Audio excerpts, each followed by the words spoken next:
જય માતાજી મિત્રો, જય શ્રી રામ। કેમ છો બધા? મજામાં જઈશો? હમણાં વરસાદ બહુ હતો, જવો પલળી ગયા અને કાંઈ વિડીયો ઉતારવાનો વ્લોગ બનાવવાનો ટાઈમ નહોતો, કારણ કે વરસાદ જ એટલો છે એટલે બધું તકલીફ પડતી થોડી કામની ને બધું। હવે આજે ફરીવાર આપણે નવા વ્લોગમાં મળ્યા છે। જુઓ તમને પાછળ ઝાખું ઝાખું દેખાતું છે, પણ એનું કારણ છે ધુવાડી।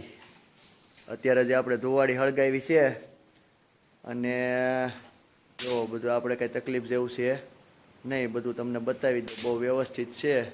વરસાદ તો બહુ પડ્યો પણ તકલીફ જેવું નથી, ભગવાનની દયા છે। બતાવું તમને બધાનું આજે 3-4 દિવસ પછી। જુઓ આ વાસડાનું જે એક્સિડન્ટ થયું હતું ને ઓપરેશન કર્યું હતું, તો આપણે હમણાં ડ્રેસિંગ કરી નાખ્યું છે। નાગરાજ જોવો આવી ગયો છે, નાગરાજને આપણે કોટિયું પહેરાવી દીધું છે। હવે ધીમે ધીમે પછી એને બાંધવાની ટેવ પાડવી પડશે ને। જુઓ બહાર આવી ગયો છે રોજી, બાવળી, ગાય, આપણા મોરલા। બીજું તમે તડતડ તડતડ અવાજ સાંભળતા હશો, એ છે આપણે જામનગરથી ગૌસેવક મિત્ર છે ભાઈ, અને એનો આપણો વિડીયો જોઈને વ્લોગ જોઈને એને ફોન આવ્યો હતો કે આ ગાયને માખી બહુ હેરાન કરે છે, તો આ માખી મારવાનું મશીન બે એણે મોકલાવ્યા છે। ભાવેશભાઈ મોલિયા કરીને છે જામનગર। નાગરાજ જો પાહે જ વાહે જ આવે, જો બસ એ ગાંડા બસ। હવે એટલો એવાયો થઈ ગયો છે ને કે જ્યાં જાવ ત્યાં પાછળ પાછળ તરત આવે, એટલે ઘણા લોકોને એમ થાય કે આમ સેવાનું કામ કરો છો અને આમ માખું મારો છો, પણ મજબૂરી હોય આપણી, કારણ કે આમાંય આપણે જોવો તો આ રાક્ષસી માયા છે, તો રાક્ષસી માયાને મારવા માટે આપણે રામાયણ લઈ લેવી, મહાભારતનું યુદ્ધ લઈ લેવી, તો હાથે કરીને તો કંઈ કૃષ્ણ ભગવાનને કે રામને રાવણ હારે કંઈ યુદ્ધ નહોતું કરવાનું, પણ રાક્ષસી માયા છે અસુરી શક્તિ, હક ન લેવા દેતી હોય, એટલે એને પછી પરાણે એને મારવી પડે। એટલે જો આ માખીઓના મશીન લગાડ્યા, નકર ઘણા પાસે એવું કહે કે આમ તમે જીવ દયાનું કામ કરો ને આમ માખીઓ મારો, એટલે આમાં માખીને મચ્છર બધું, મચ્છર તો નથી આપણે સોડા, એટલે લગાડી દીધા છે। એમ ધુવાડી ચાલુ હોય એટલે બને ત્યાં સુધી તો એ ભાગી જ જાય દૂર, પછી અમુક ન જાય એ જ પછી મરે, બાકી તો લગભગ તો મચ્છર બચ્છર આવે નહીં ધુવાડી ચાલુ હોય એટલે। અને બીજું બતાવી દો, આપણે નવા મહેમાને આવ્યા છે, હાલો તમને બતાવી દઉં। જો જાય ને બધું, વરસાદ પાછો ઝરફર ઝરફર ચાલુ થઈ ગયો છે, હમણાં બંધ થઈ ગયો તો।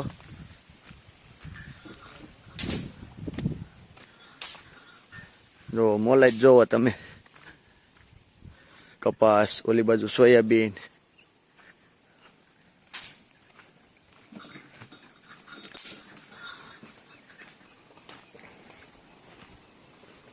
તો આ બળદ આવ્યો છે આપણે બગસરાથી, જે ઊંડા નેરામાં પડ્યો હતો અને બહાર કાઢ્યો। આપણે જેસીબીથી નથી કાઢવાનો હતો, પણ ત્યાં પોઈગા હતા અમુક લોકોએ બહાર કાઢી લીધો, એટલે ખેંચીને બહાર કાઢ્યો નેરામાંથી, એટલે થોડુંક સોલાઈ ગયો છે, ઊભો નથી થઈ શકતો અશક્તિને લીધે।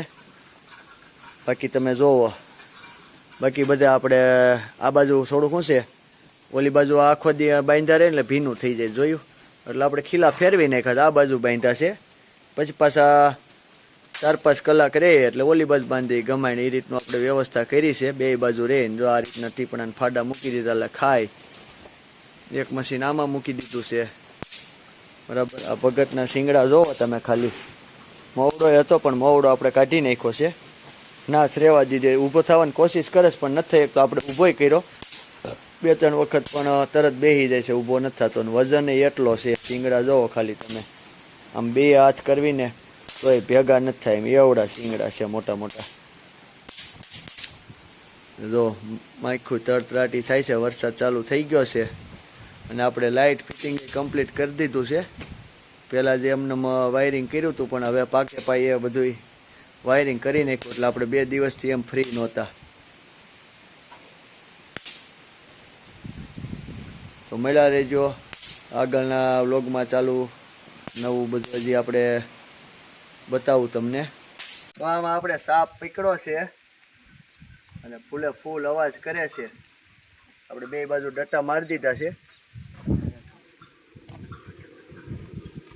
ફૂલે ફૂલ ગાજે છે. આપણે આને આમ છૂટો મૂકી દેવાનો છે, મારવાનો નથી. બધાને વિનંતી કરવી કે હવે સાપને મરાય નહીં, કારણ કે સાપ તો આપણો મિત્ર છે. ઉંદર ને એવું બધું ખાય તો જો આપણે આને રિલીઝ કરી દઈએ. દબાઈ જો હજી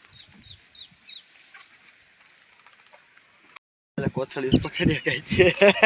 સોયાબીન નો ખૂંદતો હતું.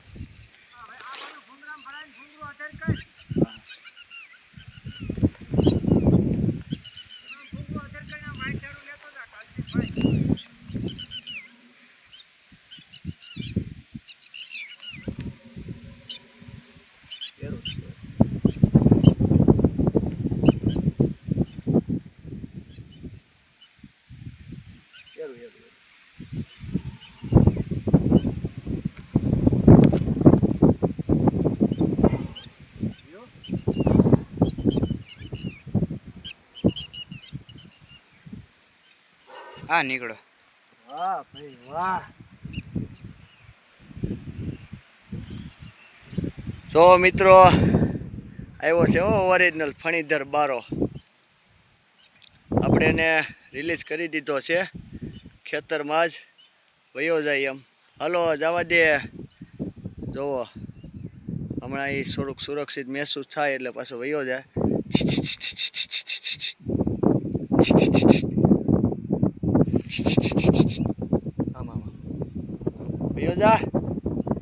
વયો જા નકર ઓલા કોક ભાળી જા.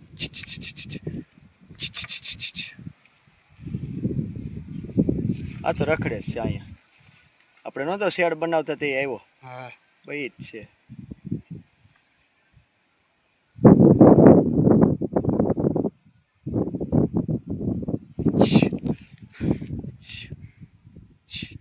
એ છે ને એ મારે ને એટલે જ આપણે મરી જાય. તો આપણે વ્યવસ્થિત રીતે એને છૂટો કરી દીધો છે. રિલીઝ જો જાય જાહેરમાં ઓલા પણ વયો ગયો. જો રહ્યો જો આવી ગયો કમ્પ્લીટ. એટલે આને લઈ લો એટલે ઓલા વોકડા મૂકી દેવી. હાલો સમજ્યા તમે? પીવો નહીં તમે ગાંધી બાપુ થોડા પીવે લઈ લો એટલે હું ઓલા વોકડા મૂકી દેવી ને એટલે ઉપાધિ નહીં. હાલો લેમ્પ લાવો મારી પાસે. બસ બતાવો. બસ ગાંધી બાપુનો નરસિંહનો આવી ગયો રેડી. હાલો એને ઓલા વોકડા મૂકી દેવી. સમજ્યા? અને ઓલા વોકડામાં જવા જો. પાણીમાં જ મૂકી જો ને પડખે પથ્થરી જાય ગમે ને. સમજ્યા?